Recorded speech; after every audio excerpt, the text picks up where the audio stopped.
Hello everyone, how are you? Welcome to our channel Aditya Education Daily. As you know that I am Aditya Rao from class 9. Today we are going to learn about class 9 science biology chapter 1 cell, the fundamental unit of life, and the topic is lysosome. Let's start our lecture. First of all, whose chapter? Chapter 1, and the chapter name is cell, the fundamental unit of life. Cell, the fundamental unit of life.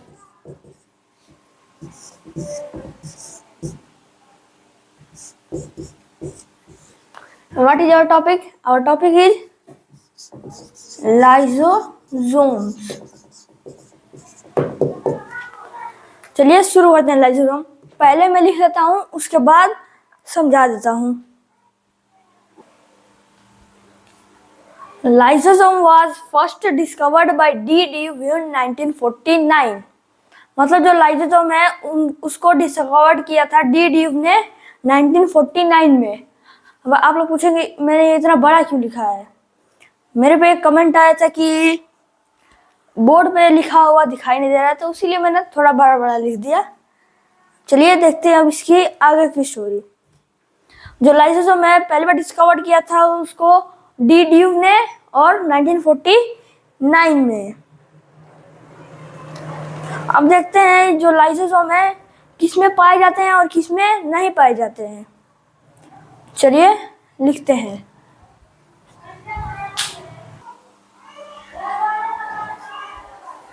They are found in almost all animal cells, protozoans, fungus and some plant cell.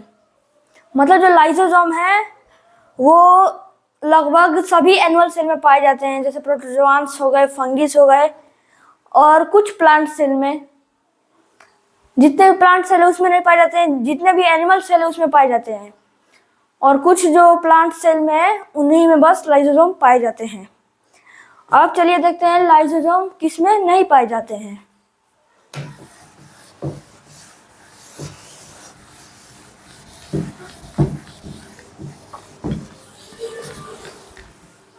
एक बार short term revision हो जाए.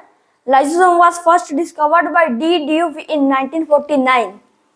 They are found in almost all animal cell like protozoans, fungus and some plant cell. मतलब जो lysosome को पहली बार discover किया था D due ने 1949 में, और जो लाइसोसोम है बस पाए जाते हैं सभी एनिमल सेल में और कुछ प्लांट सेल में. अब देखते हैं ये किसमें नहीं पाए जाते हैं.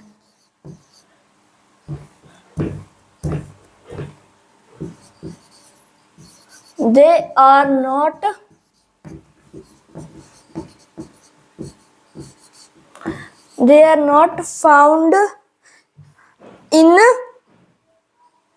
mammalian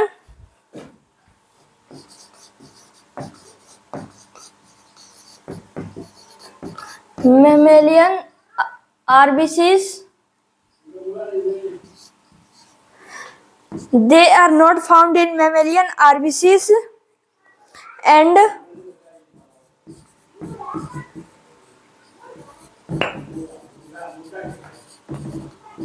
prokaryotic cells. मतलब जो लाइसोसोम है वो मेमेलियन के आरबीसीज में नहीं पाए जाते हैं और प्रोकैरियोटिक सेल में नहीं पाए जाते हैं. मतलब जितने भी प्रोकैरियोटिक सेल हैं और मेमेलियन के आरबीसीज हैं उसमें लाइसोसोम एकदम नहीं पाया जाता है. अब चलिए देखते हैं जो लाइसोसोम किससे पैदा हुआ है. मतलब इसको राइज कौन दिया है, तो इसको राइज दिया है गोल्जी एपरेटस ने. Golgi apparatus gives rises to lysosomes. मतलब जो गोल्जी एपरेटस है उसने लाइसोसोम को राइज किया है. मतलब उसी गोल्जी एपरेटस ने ही लाइसोसोम को पैदा किया है। अब चलिए थोड़ा इसके आगे देखते हैं क्या है। अब देखते हैं लाइसोसोम कैरी क्या करता है, मतलब उसके पास होता क्या है। लाइसोसोम होता है हाइड्रोलिटिक एंजाइम्स होता है। हाइड्रोलिटिक एंजाइम्स, हाइड्रोलिटिक एंजाइम्स कहाँ से आया है, तो इसकी मदद करता है RER, means rough endoplasmic reticulum. RER helps in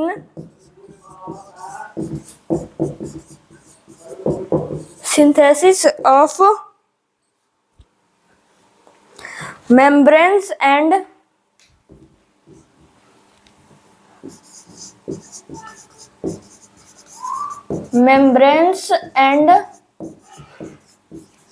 hydrolytic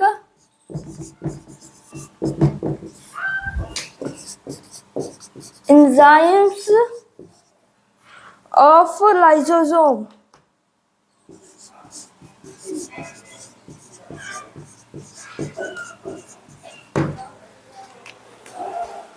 मतलब जो RER हेल्प करता है सिंथेसाइज करने में मेम्ब्रेन का और हाइड्रोलिटिक एंजाइम्स का।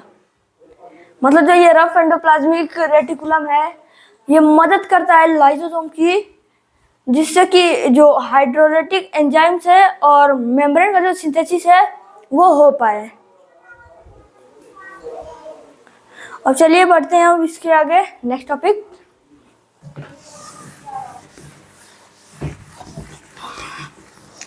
अब पढ़ते हैं स्ट्रक्चर ऑफ लाइसोसोम। लाइसोसोम का स्ट्रक्चर कैसा होता है। स्ट्रक्चर ऑफ लाइसोसोम्स, देखते हैं लाइसोसोम का स्ट्रक्चर कहता है दीज आर टीनी या फिर स्मॉल, कुछ भी कह सकते हैं। Tiny spherical structure,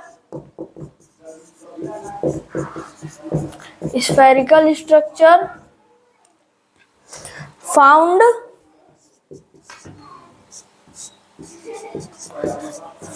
scattered in cytoplasm। मतलब जो लाइसोसोम का स्ट्रक्चर है वो है बहुत छोटा है, स्फेरिकल स्ट्रक्चर है। मीन्स स्फेरिकल मतलब 3D गोला स्फेरिकल स्ट्रक्चर है, और इसमें साइटोप्लाज्म में फैला हुआ रहता है लाइसोसोम। क्या लिखा है, lysosomes are scattered in cytoplasm. मतलब जो लाइसोसोम है साइटोप्लाज्म में स्कैटर्ड मतलब फैला हुआ, साइटोप्लाज्म में फैला हुआ रहता है लाइसोसोम। लाइसोसोम बहुत छोटे होते हैं, स्फेरिकल उसका स्ट्रक्चर होता है और ये फैले हुए होते हैं साइटोप्लाज्म में। ये हो गया। अब इसके आगे थोड़ा सा और देख लेते हैं।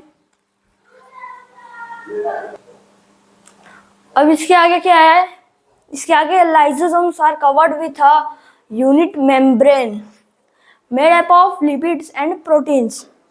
मतलब जो लाइसोसोम है वो कवर्ड होता है एक मेम्ब्रेन के द्वारा, जो मेम्ब्रेन रहती है वो लिपिड्स और प्रोटीन से बनी हुई रहती है। मतलब ये लाइसोसोम है, मतलब लाइसोसोम ये एक मेम्ब्रेन से कवर्ड होती है, और ये जो मेम्ब्रेन है किससे बनी होती है, लिपिड्स और प्रोटीन से। अब इसमें का एक पॉइंट है, जो लाइसोसोम में क्या हाइड्रोलिटिक एंजाइम्स है उसका काम क्या होता है। उसका काम ये होता है कि वो डाइजेस्टिव एंजाइम है जो कि जितने भी ऑर्गेनिक मटेरियल है उन सबको डाइजेस्ट करता है। कौन, हाइड्रोलिटिक एंजाइम्स। अब चलिए देखते हैं लाइसोसोम के functions of lysosome.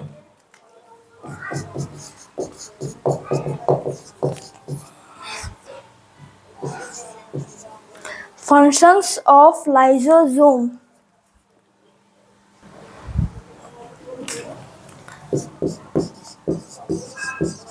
The lysosomes destroy foreign material.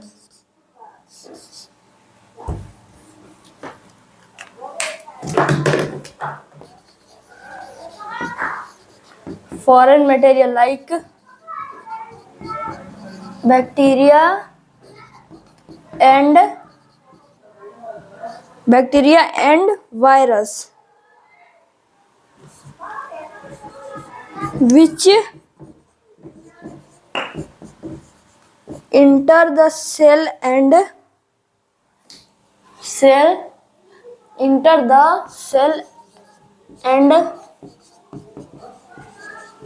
thereby protect the cell.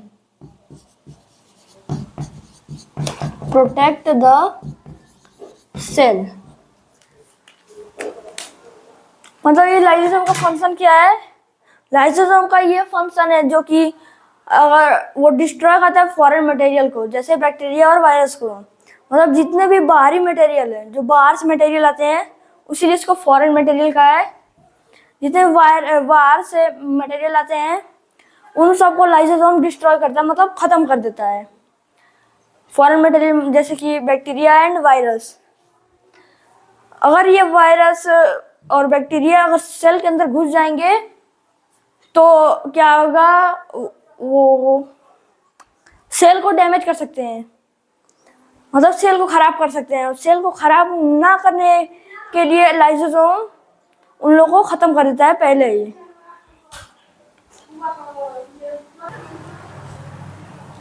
अब चलिए एक बार सेल का स्ट्रक्चर बना कर देख लेते हैं।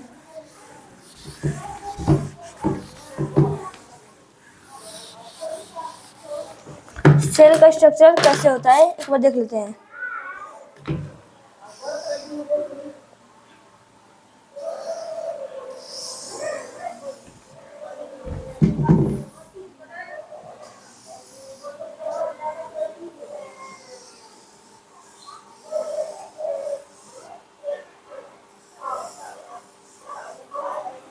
देखिए सेल का कुछ ऐसा ही स्ट्रक्चर होता है, मतलब लाइसोसोम का ऐसा ही स्ट्रक्चर होता है। एक सेकंड रुकना।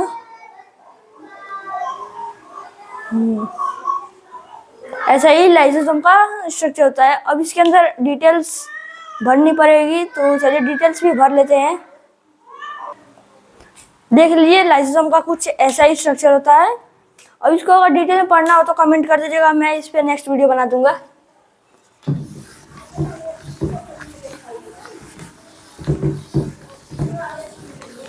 चलिए अब लाइसोसोम के टाइप्स देख लेते हैं। लाइसोसोम के टाइप्स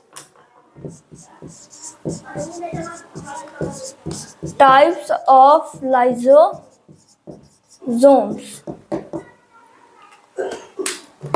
लाइसोसोम का 2 टाइप्स होते हैं। पहला प्राइमरी एंड दूसरा secondary. Secondary lysosome and primary secondary lysosome और प्राइमरी लाइसोसोम्स। चलिए थोड़ा सा देख लेते हैं। प्राइमरी लाइसोसोम्स क्या है? These are produced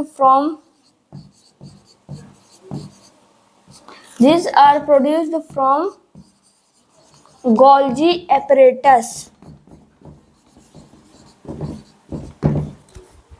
जो प्राइमरी लाइसोसोम है वो गोल्जी एपरेटस से प्रोड्यूस हुआ है, इसीलिए उसका वेसिकल लाइक स्ट्रक्चर है।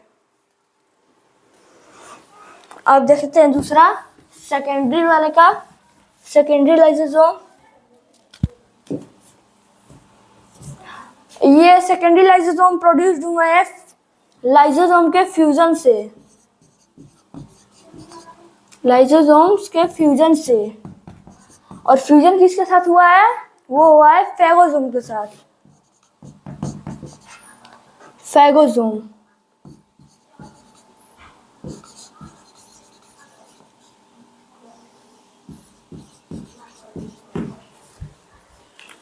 तो ये हम लोग का जो टॉपिक है वो खत्म हो चुका है।